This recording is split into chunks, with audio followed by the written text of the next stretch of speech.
Hello guys, আজ আমি chicken pulao বানাবো।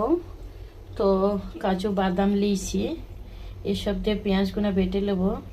তো এগুলো দিয়ে আজকে পোলাও বানাবো, দেখা যাক কীরকম হয়। হয়ে গেছে, আমি পেঁয়াজগুলো বেরেস্তা করে নেবো। বেরেস্তা করা হয়ে গেছে, এবার আমি সেকে তুলে নেবো।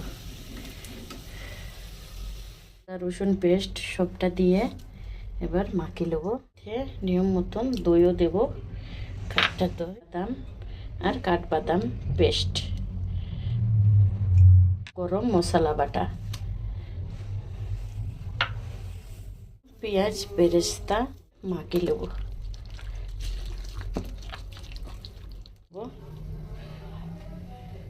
তারপরে চিকেন মাখাগুলান দিয়ে দেবো, ভালো করে মিক্স করে নেবো।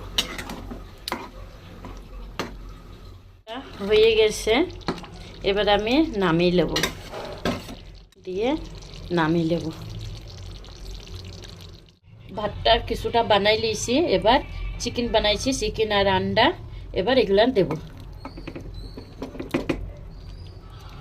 ধনিয়ার পাতা দিয়েছি, এবার বেরেস্তা গুলা দিয়ে দেব। আমাদের পোলাও রেডি।